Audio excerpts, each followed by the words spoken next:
Welcome to Author Stories, the podcast where we talk to the best writers in the industry and discuss writing and the creative process.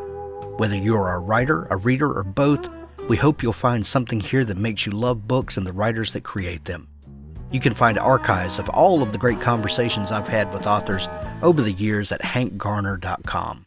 Take some time and browse around there. I'm sure you'll find a new author to love, find inspiration for your own creative life, and find a new story to get lost in. Let's thank some sponsors who make the show possible. Vedic by K.J. Heritage. The dead don't always die. Top company scientist Chin Jelinek has committed suicide. Vedic, a half-alive empath with no memory of who or what he is, will die in 6 hours if he can't find out why, or so the company tells him, an added incentive to get the job done. Our hero soon discovers he is one of the skilled, a genetically enhanced human revered and despised in equal measure, a bloodhound with a terrifying past who'll stop at nothing in his pursuit of the truth. And the skilled always get their guy, don't they? Vedic, number 1, by K.J. Heritage, on sale now. There's a link to it in the show notes. K.J. Heritage's uncanny sense of pacing and story puts him at the forefront of today's speculative fiction writers. Gritty, intense, and compelling, Vedic is something you don't run into often enough in sci-fi, a cerebral thrill ride you don't want to end. Prepare to lose sleep reading Vedic, delicious science fiction. That's what other people are saying about it. Find out for yourself. Vedic, the first book in the series by K.J. Heritage. Jasper T. Scott. His box set Dark Space, the complete series. This is 6 books bundled together, on sale now for 99 cents. 6 complete books, over 600,000 copies sold. More than 2,000 pages of epic space opera for the low price of 99 cents. Also available in Kindle Unlimited if you're a Kindle Unlimited subscriber. Humanity is defeated. 10 years ago, the Scythians invaded the galaxy with one goal: to wipe out the human race. Now the survivors are hiding in the last human sector of the galaxy, Dark Space, once a place of exile for criminals, now the last refuge of mankind. The once galaxy-spanning Imperium of star systems is left guarding the gate, which is the only way in or out of Dark Space, but not everyone is satisfied with their governance. Freelancer and ex-convict Ethan Ortain is on the run. He owes crime lord Alec Barandi 10,000 souls, and his ship is badly damaged. When Barandi catches up with him, he makes an offer Ethan can't refuse. Ethan must infiltrate and sabotage the Valiant, the Imperial Star System's fleet carrier which stands guarding the entrance of Dark Space, and then his debt will be cleared. While Ethan is still undecided about what he'll do, he realizes that the Imperium has been lying and putting all of Dark Space at risk.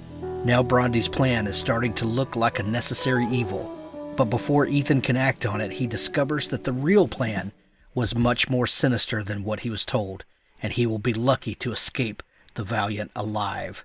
Grab all 6 books for 99 cents right now. Dark Space, the complete series by Jasper T. Scott. The Unwelcome Trilogy by R.D. Brady. Survivor, Mother, Leader, and Humanity's Last Chance. Deep within the remnants of the United States, Lila Richards oversees a camp of 200 survivors. In a world where living is an everyday struggle, and only through banding together can people survive, the arrival of the unwelcome only made her job harder. Riley Quinn and Miles Jones have been raised by Lila for the last 5 years. They're also one of the cursed, the children between the ages of 13 and 18, whom the unwelcome kill on sight. No questions, no pleas, just death. Protecting one another and the people of their camp is ingrained in all of them, but now each of them faces increased danger as the reason why the cursed have been targeted by the unwelcome slowly comes to light, and that truth will shock them to their core.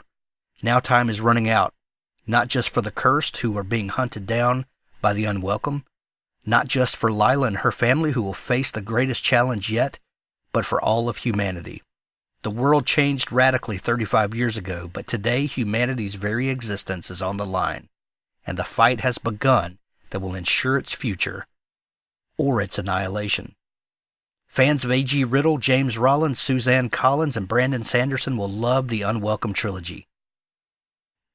Pick up your copy of the Unwelcome Trilogy on Amazon today. Thanks for joining me again for the Author Stories podcast, where I bring you the story behind the stories and the storytellers. Today I'm really excited to have J A Jance on the show with me today. She is the author of the long-running J.P. Beaumont series, also the Joanna Brady series, a series of standalones, and much, much more. Welcome to the show, J.A. Thank you. I'm happy to be here. I'm happy to have you here.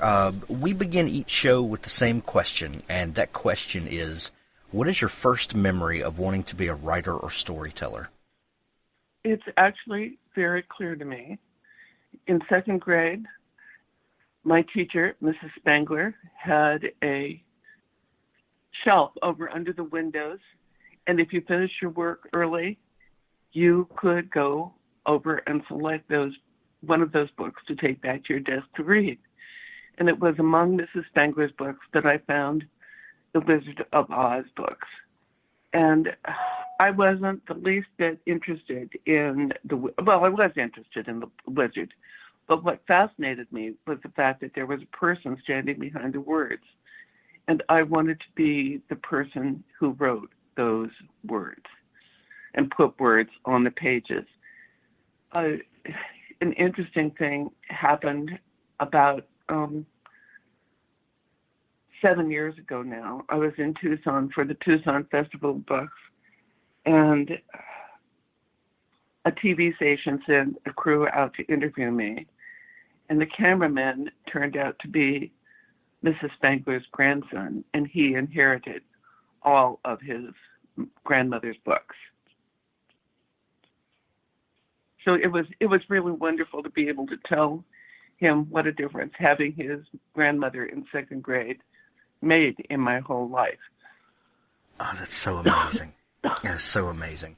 I've heard a similar story to that from a few people. The idea that, at one point in your life, it seems like books just kind of magically show up, and then there's that moment when you realize that there are people behind the books, and that changes everything, doesn't it? Right. It really does. So how did you, once that idea is kind of awakened in you and you realize that you want to be the person telling the stories, as you get older and progress through school and then, out of school, how do you start chasing that dream? Well, I was chasing the dream. I won a scholarship to the University of Arizona. I signed up to be an English major.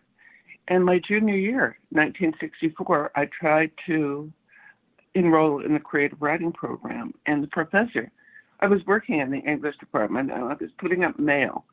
And the professor came in, and I said, I'd like to enroll in your class this fall. And he looked at me, and he said, you're a girl. And I said, so. Oh, my gosh. He said, girls become teachers or nurses, boys become writers. He wouldn't let me into his class. So I became first an English teacher, and then I became a librarian. That's the sound of incredulous laughter all through the audience. Well, the thing is, I married a guy who was allowed in the creative writing program that was closed to me.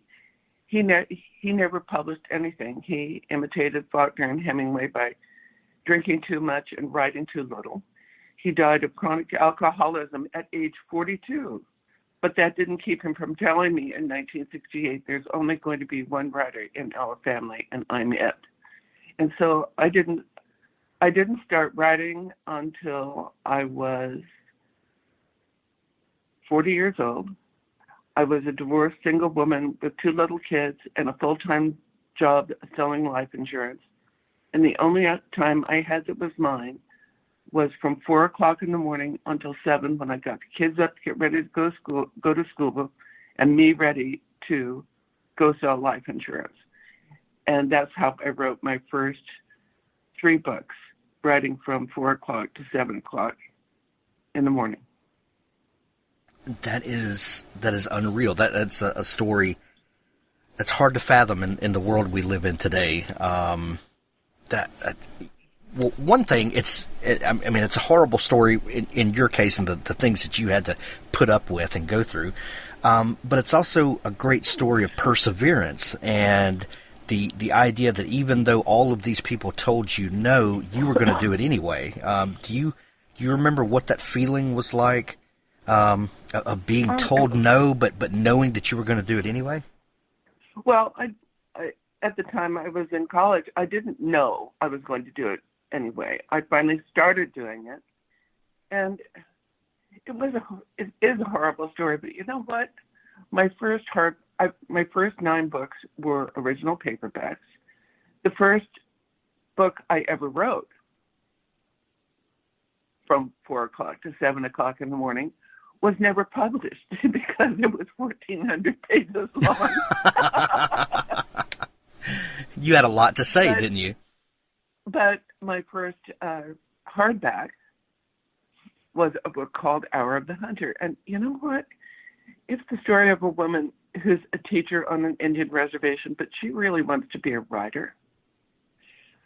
Like me, she had a husband who was allowed in a creative writing program that was closed to her. He's dead at the beginning of the book. And the crazed killer turns out to be a former professor of creative writing for the University of Arizona. So, I got even. Things work out, don't they? and of all of my books, Hour of the Hunter is one of 2. If I pick that book up to look up some detail because I'm writing another Walker book, that's a book that will draw me in, and I will have to read the whole book. The stories and legends I learned as a storyteller on the Tohono O'odham are the real stories and legends of the desert people. And those are stories I learned as a storyteller while working as a librarian on a reservation. Tell me more about that 1,400-page book that you wrote from 4 to 7 in the morning. What after writing that book, and I'm assuming you didn't sell it, what did writing that book teach you that helped you in later and subsequent books? Well, it taught me how to write. I hadn't done a book before. I wasn't allowed in a creative writing program, so I wrote a thinly fictionalized version of an encounter my first husband and I had with a serial killer in Tucson in 1970. And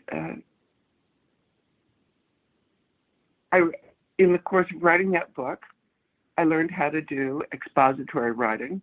I learned how to write dialogue. I learned how to do pacing. I learned all of those tools that you need to have to write suspense fiction. I was lucky enough to find an agent. I went to see her, and I had the box with me. And she looked at the box, and she said, "This is your first manuscript?" And I said, "Yes." She said, "It's too long. Cut it in half." So I did. Excuse me. I took it back to her.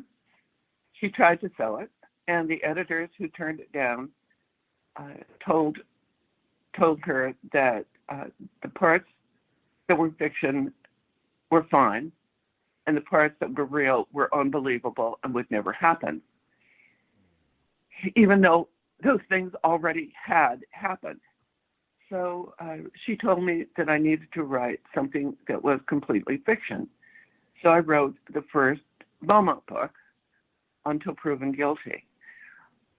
I think a lot of writers make a really serious error. If they're lucky enough to land an agent on their first manuscript, and the agent is unable to sell that manuscript, they keep the manuscript and fire the agent. I did the exact opposite. I fired the manuscript. It will never be published. It was not ready for prime time. And kept the agent. And you know what? More than 60 books later, she's still my agent. And she sold all the subsequent books. So, every word you write isn't golden. If you want to be a writer and you cling to every perfect statement, Well, good luck with that, because you're going to have editors who will hate your perfect work. Right. Well, that is such a hard hurdle for a lot of people to get over because writing can be so personal. It can be so reflective of who we are, and and like you said, there are lots of personal items in that first manuscript of yours, and a lot of times we're working out some of our own stuff in that book, and it just becomes too personal to be able to set that aside and say, no, this will never see the light of day. I'm going to do something brand new. That's a hard thing for some people to deal with. And it was personal, because if you spend 60 days of your life being stalked by a serial killer, that's personal. And if you, and in that book, the fictional part was, I killed my husband in that book. And I didn't kill him. The serial killer came back and killed him too. And I gave him a wonderful funeral in the book. Well, I was divorced from my husband at the time I wrote that book. That was the only reason I could write it. I was divorced. And writing his death into that book was a real emotional release for me. And so, yes, it wasn't easy to walk away from that book, but it wasn't saleable. Nobody wanted to read that book. Right. Well, and if it was an emotional release for you, then maybe the book served its purpose. It absolutely did, in more ways than one, because it taught me how to write. Writing a 1,400-page book is the equivalent of writing 3 full novels. Well, that brings up a great question. You were denied access to the creative writing course, but you did your own creative writing course in those early morning hours. And I know that this is an unfair question to ask, but do you feel like if you would have been in the creative writing course that things would have gone differently? No. I think it would. I don't think I would have made the grade, because the creative writing courses I've encountered don't focus on popular fiction. They're all wound up on literary fiction. Well, Tony Hillerman told me once, Judy, literary fiction is where not much happens to people you don't like very much. That's sadly true in a lot of cases. And I think if I had, I've always read mysteries. I've always been interested in mysteries. And if I had gone to that creative writing class wanting to write mysteries, I think I might have had my ambition scrubbed right out of my soul. So actually, he did me a favor by not letting me in. Right. Well, speaking of mysteries and your love for mysteries, do you remember what the first book was, or first series, or first author that really turned you on to the genre? Of course. Carolyn Keene, Nancy Drew. Oh, yeah. So many people give me that answer. W.F. Dixon, the Hardy Boys. Yes, of course. Those are the books that captured my interest when I was in 5th and 6th grade. By 7th grade, I was reading Zane Grey. And in high school, I was reading Mary Stewart and Victoria Holt. At one point in my life, I had a complete collection of John D. MacDonald books, Travis McGee. And, excuse me, what I learned from reading those is Travis McGee never changed. He was the same in every book. He made the same bad decisions. He still lived in the same place. And so when I started writing Beaumont in he was a character in his mid 40s, in the mid 80s. And he's grown since then, and he's changed since then. And I know Sue Grafton kept Kenzie Milhone in the 70s. And I'm very sorry she didn't make it to Z. I'm really sorry about that. But I could never have been Sue Grafton because I could not have stuck with one character in one era for all that time without being bored to tears, which is why I have 4 separate sets of characters. But my characters change over time. Time passes for them, and that's what works for me. Well, speaking of those characters, the character of J.P. Beaumont, whom you started with and whom is the star of the latest book, Sins of the Fathers, which is your 24th book in that series. Congratulations, by the way. Where did Beau come from, and why Seattle? Well, I was living in Seattle at the time. That makes it easy. Well, no, it doesn't make it easy, because Beau the decision I made. Beau is a Seattle native, and at the time I started writing about him, I had lived in Seattle less than 2 years. So I really had to do a lot of research to make that part of his life believable. But after I finished the first non-sold book, I started trying to write something that was fiction. And I tried for about 6 months, and it just wouldn't go anyplace. So in 1983, for spring break, I sent my kids to Camp Orcilo up in the islands, and I put myself on a train to go to Portland and spend 5 days with a friend from my time in the life insurance business. And I got on the train with a stack of blue line notebooks and a fistful of ballpoint pens. And as the train pulled out of the station, I thought, what would happen if I tried to write this story through the detective's point of view? And so as the train got underway, I sat down and I started writing. She might have been a cute kid once.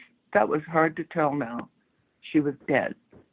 And from that moment, I was at the crime scene with J.P. Beaumont.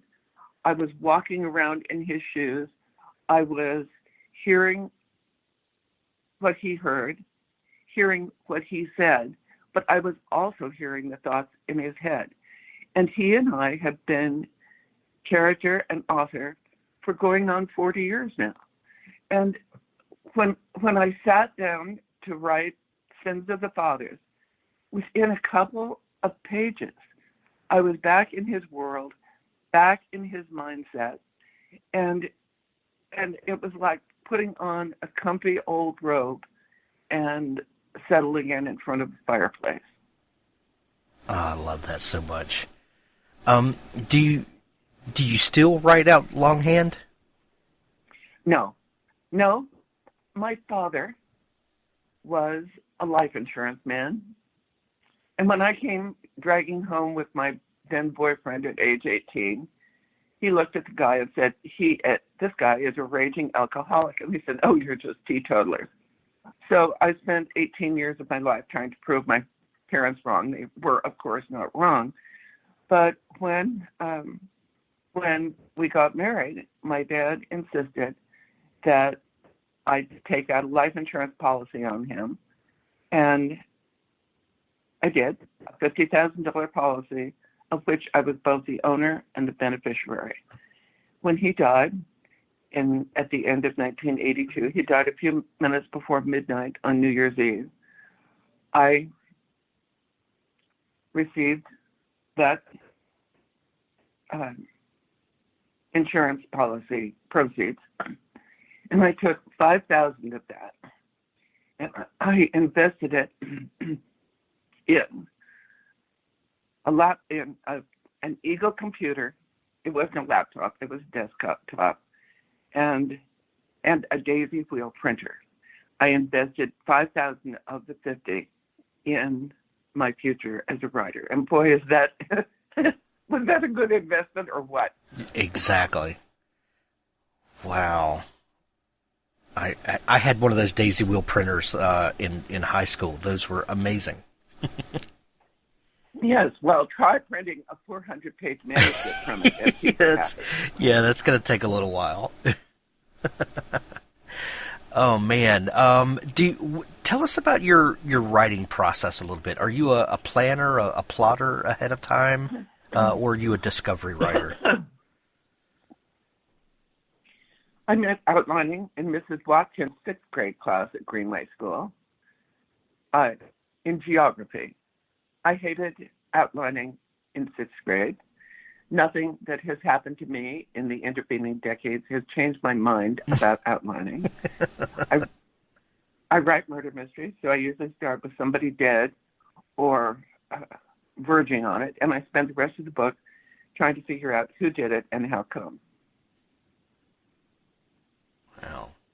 Wow. Do you, in writing like that, do you ever find yourself, written into a corner, or find where the story's just not unfolding the way you want it to? Often. It happens often. Yeah. What do you do when you get in that situation? Well, I guess the best example I can give you is in the book just before this was an Allie Reynolds book called The A-List. I've learned that the first 20% of the book is the hardest part to write. The next 40% is sort of like slogging through mud. But then when I get to 70 or 80%, then I'm on what I call the banana peel of the book. Because by then the characters are in place and I know where the book is going. And I just need to get all of the characters to get to the same spot when it's time for the crash and climax. You're just fighting to stay upright at that point. So I was writing the A-List, and I got to 70%, and there's this spectacular car crash. And as a result of this crash, one of the characters in the book dies. And then the book stopped. Absolutely, utterly cold. So I went back to the beginning, and I went all the way through it, and then tinkered with it here and there, and I made corrections and did a lot of copy editing, and I got to 70%, and the book stopped cold yet again. So I took a third crack at it. Got all the way to 70%, crickets. And that's when I realized that I had to change the hardest thing any writer ever has to change. I had to change my mind. And so what had happened is with that character dead, the book was over without being finished. So I had to bring in the jaws of life. I had to drag that character out of the wreckage, transport that character to an emergency room, and then I was able to finish writing the book. That worked. And The A-List is a wonderful book. I love that. I love that. Sins of the Fathers, the new book, is the 24th book in this Beaumont series, the J.P. Beaumont series. And you and I talked for just a second before we started recording about this being my first J.P. Beaumont novel that I've read. And coming in on book 24, what does that do to a reader?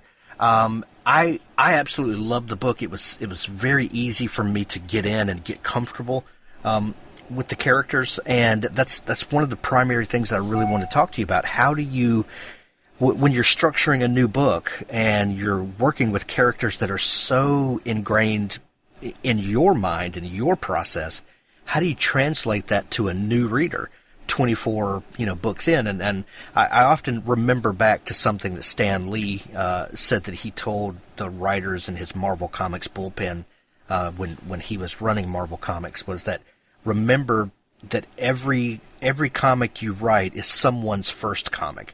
And even though we've got these characters that have a long history, that every one of them is an entry point for someone. Is that something that you think about when you're writing? And if so, what do you do to ease people in? I walk a tightrope because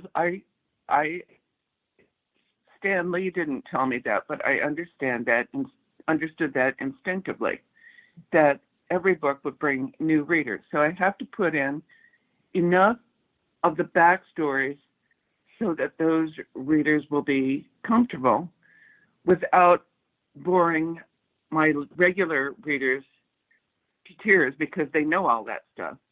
And at the same time, I don't want to tell new readers so much of the backstory that they won't want to go back and read the previous ones. So it is a very fine line indeed.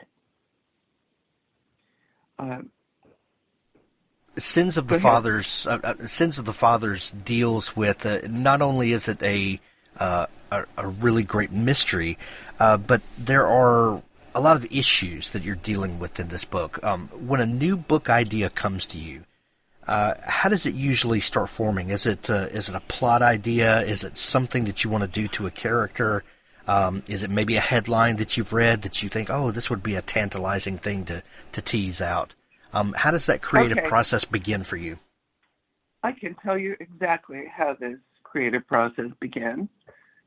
4 years ago, my husband and I went to see our doctor for our physicals, and he said, you have to start walking, because if you don't start walking, your husband is going to end up in a cart. Well, I knew that would kill him, so we started walking. And then our doctor, you give him an inch, he thinks he's a ruler. So we were walking, and since then, I've walked 10,000 steps a day for almost all days. And I've gone from a size 26 pants to a size 16. So it made a huge difference in our lives. But then he said, you need to go to a gym. And I said, like bloody hell. And so he found us a trainer. And Dan comes to our house every 3 times a week and puts us through a 30-minute workout. And it has made a huge difference. Yesterday on the plane, I was able to lift my luggage up into that overhead rack with no difficulty. But our trainer, we had a house in Tucson for a number of years, and we'd leave Seattle when it started to rain. We'd come back for Thanksgiving and Christmas, and then go back for March, April, and May. So, no, I'm sorry, we'd go back in January, February, March, and come home the 1st of April. So that first year, we came back, and Dan came for our training session, and there he was on the porch, a 66-year-old divorced man with an infant and an infant carrier in one hand and a diaper bag over his other shoulder. And that story is really Dan's story. His drug-addicted daughter abandoned her baby in the hospital, her drug-addicted baby in the hospital, and Dan spent weeks nursing her through withdrawal, getting her body weight up enough so she could be released from the hospital. And he raised that baby by himself for 9 months. He now has her living with a relative who is planning on adopting her. But the baby's father, biological father, is also a drug addict, and he is the daughter's boyfriend. The daughter's husband has been in prison for 5 years. So he could not possibly be the baby's father. However, the state is dragging its heels on the adoption because they're trying to reunite the family. Give me a break. Give me a break. They won't allow the adoption until the guy in the slammer relinquishes his parental rights. How ridiculous. Don't get me started. So that that's where the idea for this story came from. And yes, it's a Beaumont book, but the real hero of this story is Alan Dale, Athena's grandfather. And, well, sort of Athena's grandfather. Because as soon as I read this book, I knew it had to have its origins in the fourth book in the series, a book called Taking the Fifth. I would have been so much smarter to name the fifth book Taking the Fifth. But the fifth in that story is the Fifth Avenue Theater. And in that story, Beaumont, who was a rip-roaring drunk back then, when I went back and had to read Taking the Fifth, I was astonished by how politically incorrect we were all back in the 80s. And when he hopped into bed with a perfect stranger, I was downright shocked. But he is not, because that guy was not the J.P. Beaumont I have grown to know and love today. So when the head carpenter from Jasmine Day's Bus and Truck Show shows up on Beau's doorstep with a baby and a diaper bag and asks him if they knew each other all those years ago. And he asks Beau if he will help him find his daughter so he can get her to relinquish her parental rights. Beau says, hey, do you have a photograph of this girl you want me to find? And Alan Dale pulls out a photograph and hands it over, and Beaumont looks at it. Whoopsie. You remember that one night stand from back in the 80s? Well, that girl in that photograph looks just like J.P. Beaumont's daughter, Kelly. And that is the first inkling he has that there ever was a baby. And so this is a mystery for him, but it's also a very personal mystery for him. And as far as I'm concerned, it's Beau's book, but Alan Dale is the hero. And there are so many people in this country today who, because of the opioid crisis that our government doesn't seem to notice, are not spending their golden years RVing around the United States or cruising doing river cruises on biking. No, they're going to PTA meetings and Pee Wee League and Little League because they are stepping up to the plate and raising their own grandchildren. What a heartbreaking story, but in typical fashion, this is a gripping read, and it is entertaining from page one all the way through the end. J.A., I absolutely love this book. I love the character of J.P. Beaumont, and I'm going back and digging through your back catalog of those books because I just love this character so much. If people are just learning about, yes. Yeah, which is a major accomplishment in today's market. That is amazing. If people are just learning about you and want to dig into more that you do, and learn more about Beaumont and your other characters, is there a place online that they can find you and connect with you? Yes, it's www.jajance.com. I publish a blog every Friday, and it's sort of a window on my world. It's what's going on in that week. It's what's come to my attention in the course of writing a book, or how I'm doing on writing a book. It's sort of like reading my autobiography in weekly installments. There are people out in the world who are what I call IORs, in order readers. And on the books page, clear over on the right-hand side of the screen, there's a downloadable list of all of my books in chronological order. Excellent. We're going to put a link to that in the show notes. I'm sorry? When I started in the writing business, he put the previous books in alphabetical order, and that didn't help anybody. Right. Oh, we're going to put a link to all of that in the show notes. J.A., this has been so much fun talking. Thank you so much for taking time to come on the show today. You're welcome. And thank you for giving me 5 minutes to get a cup of coffee. Now stay tuned for an audiobook excerpt from Richard Gleaves' The Jason Crane series. On the Wednesday night before Thanksgiving, Joey locked the doors of the Washington Irving Chapel and checked the windows from the outside, making sure that the cemetery offices were dark. Satisfied, he donned a knit cap and trudged uphill to the employee parking lot. He'd forgotten how desolate the grounds became at night. A fog had gathered, blurring the moon and stars. His rusty Volkswagen Beetle, christened Ladybug by Jason, sat in shadow alongside his dad's white van, which bore an image of the horseman and the cemetery's web address. Joey swept a palmful of condensation from Ladybug's windshield and fumbled for his keys. He heard a laugh, high and young. He froze. "Hello?"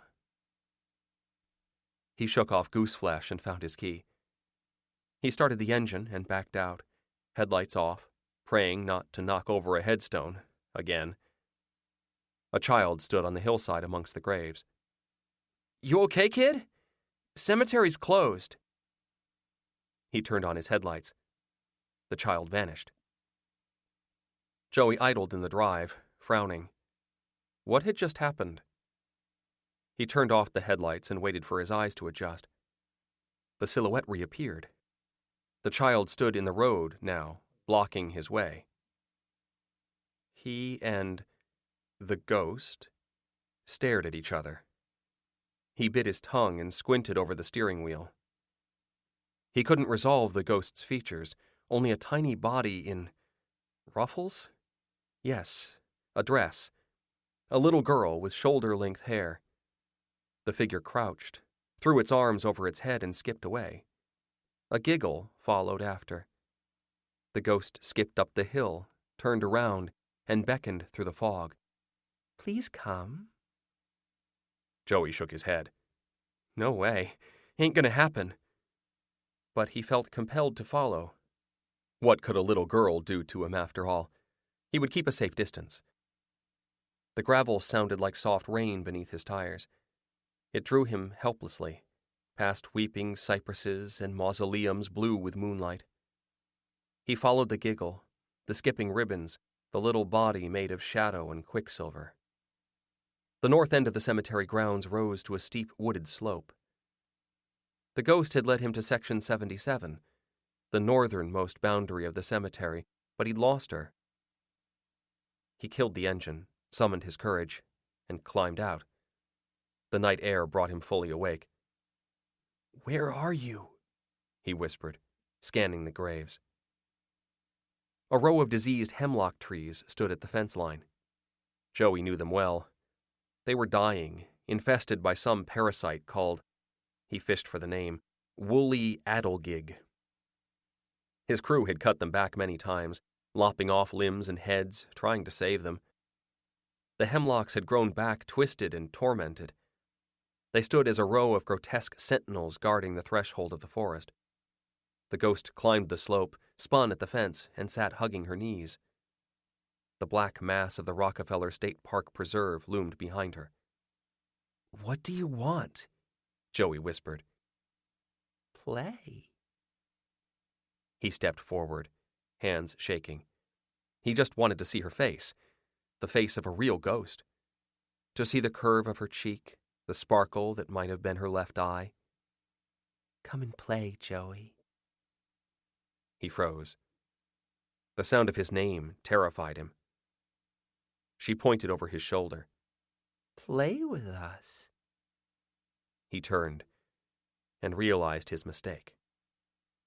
He'd driven with his eyes on the girl, trying not to lose her, never looking behind. They had been followed.